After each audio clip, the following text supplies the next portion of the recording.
Dear students, আজি মই তোমালোকক অন্য এটি ভিডিঅ'লৈ স্বাগতম জনাইছো। আজি আমি ডিটাৰমিনাৰ্ছ ডিসকাস কৰিম। গতিকে ডিটাৰমিনাৰ্ছৰ কাৰণে মই দুটা সেন্টেন্স লৈ আহিছো। সেন্টেন্স দুটা মই পঢ়ি দিম আৰু তাৰ এনসাৰ বিলাকো মই কৈ যাম। আৰু ইয়াৰ পিছত মই সেন্টেন্স কেইটা এক্সপ্লেইন কৰিম। ডিটাৰমিনাৰ্ছ কেইটা কিয় বহালো হেতু মই এক্সপ্লেইন কৰিম। Well, ঠিক আছে, let's go to the sentences. The first one, Dash Brahmaputra flows through Assam. In bracket ase A/N/da. The answer is the Brahmaputra flows through Assam. Next to lezao, our school has dash union A/N/da. Bracket ase A/N/da. The answer is our school has a union.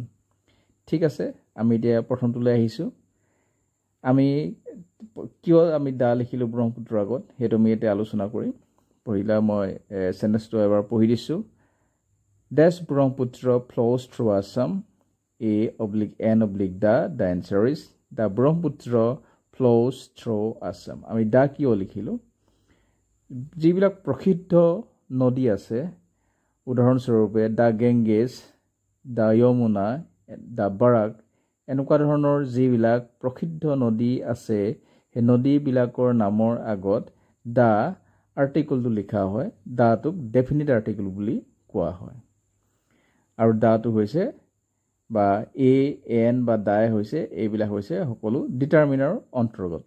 আমি সাধাৰণতে article বুলি কওঁ লোৱাৰ ক্লাছত, আৰু upper ক্লাছত আমি যেতিয়া যাওঁ, হায়াৰ ক্লাছত যেতিয়া যাওঁ, তেতিয়া আমি ডিটাৰমিনাৰ্ছ বুলি কওঁ। গতিকে আমি ইয়া ব্ৰহ্মপুত্ৰৰ আগত দা কিয় লিখিলো? Because Brahmaputra is a famous river, এখন প্ৰসিদ্ধ এখন নদী, আৰু সেইকাৰণে আমি ব্ৰহ্মপুত্ৰৰ আগত দা লিখিছো।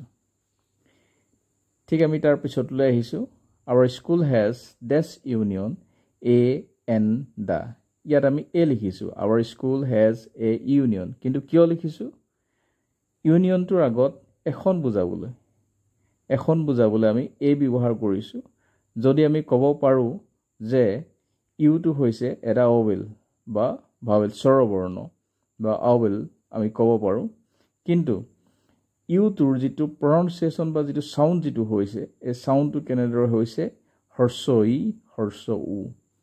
যেতিয়া স্বৰবৰ্ণৰ সাউন্ডটো দীঘল হয় বা ভাৱেলৰ সাউন্ডটো যেতিয়া দীঘল হয়, তেতিয়াহ'লে আমি তাৰ আগত এটা বুজাবলৈ এ ব্যৱহাৰ কৰোঁ ইনষ্টেড অফ এন নকৰোঁ। কিন্তু ফৰ এক্সাম্পল আমি ক'ব পাৰোঁ আমব্ৰেলা, আমব্ৰেলাটো আ হৈছে, এটা বৰ্ণ উচ্চাৰণ হৈছে, গতিকে তাৰ আগত আমি কি লিখিছোঁ? তাৰ লগত আমি কি লিখোঁ? এন লিখোঁ এটা বুজাবলৈ। কিন্তু ইউনিয়নৰ আগত আমি কি লিখোঁ? এ লিখোঁ এটা বুজাবলৈ। গতিকে পাৰ্থক্যবিলাক ধৰিব পাৰিছা। যদি ইউটো অৱেল হয়, স্বৰবৰ্ণ হয়, স্বৰবৰ্ণ হ'লেও ইয়াৰ যিটো সাউণ্ড হৈছে, সাউণ্ডটো দীঘল হৈছে, আৰু দীঘল হোৱাৰ কাৰণে এটা বুজাবলৈ আমি এই ব্যৱহাৰ কৰিছোঁ।